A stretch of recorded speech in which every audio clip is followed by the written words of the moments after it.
Chapter 11. Mrs. Midas was much upset when Mr. Midas told her that John had Dr. Cranium's disease. He said it was chocolatitis, Mr. Midas explained, and a worried frown on his face. But he's calling it cranium disease because it was his discovery. Dr. Cranium didn't do it, John said. It's magic. It all started after I ate that chocolate. I'm scared, he added. Mrs. Midas sat down and dabbed her eyes with lack of a handkerchief. She was crying. Mr. Midas blew his nose and said he had to attend to something and abruptly left the room. John had been so busy feeling sorry for himself that he had not realized how his mother and father would feel about his chocolate state. Never mind, Mother, he said, putting his arm around his shoulder. It's all right. Really, nothing was all right, but he couldn't bear to see his mother's tears. He kissed her wet cheek. His eyes were shut and his lips softly touched her, so he didn't see the change right away. Then his lip began to feel sticky. He opened his eyes. His mother had turned into a lifeless statue of chocolate. John ran wildly out of the house without thinking where he was going or what he was going to do. All he knew was that somehow he must get help. For the first time in a long while, he forgot about himself altogether. Now he didn't care about anything but bringing his mother back to life. Without quite knowing how he got there, John found himself at the corner where he had bought the chocolate box. The lot was no longer an untidy rubbish dump. The neat red brick building with 2 show windows was exactly where it had been in the first place.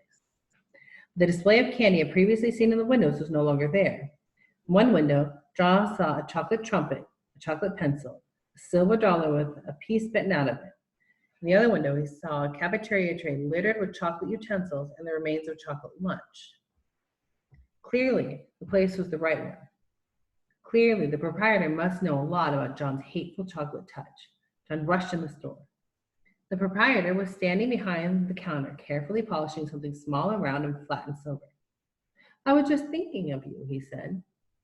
John had no time to waste on pleasantries. Remember the old coin I found and gave you, and then you gave me a magic chocolate? He demanded. Without waiting for a reply, he babbled on. I ate it, and it made everything that touches my mouth turn to chocolate, and I kissed my mother, and now she's chocolate, and I've got to change her back. Easy now, murmured the storekeeper. Calm yourself. There's an expression of satisfaction on the old man's eyes. It's all your fault, John declared. If my mother isn't made better again, I'll fight you till you're dead. My goodness, the storekeeper exclaimed. Whose fault did you say? Yours, John said. If you hadn't taken that money, I wouldn't have. Now, John, the storekeeper interrupted, I must insist on honesty. Glad to hear that you're thinking about your mother for a change. Unselfishness is important, but honesty is also important. If you'll be truthful, perhaps I can help you.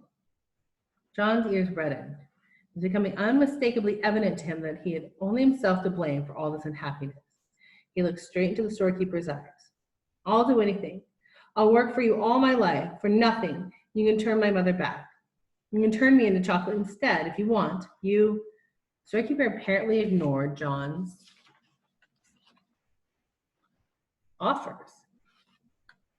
You were right, John, he said, when you guessed that I had something to do with your acquiring the chocolate touch. But you yourself earned the coin that bought the chocolate touch.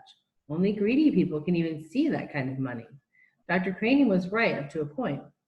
I suppose that one could say that you had chocolatitis, but it was just an outward sign of selfishness. My mother, John reminded the storekeeper frantically. My mother's turned to chocolate. Do something about it. Oh, please do something about it. I'm glad that you were concerned, the storekeeper commented unhurriedly.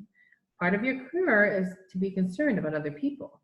You have to be so greedy that you didn't care what happened to other people. Oh, I know, John admitted woefully. But please decide about me later, and please make my mother better now.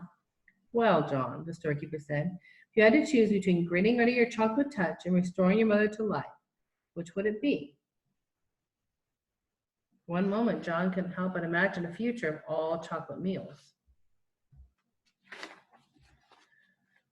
The thought was terrible. When he thought of his mother, and how she had been when he had left her, a motionless chocolate statue, unable to speak. her chocolate hand still holding her lace handkerchief. Without further hesitation, John said, "Help my mother." "Well, John," the storekeeper said, "going to give you another chance. When next you go to school, your chocolate pencil will be a real wooden pencil with lead in it."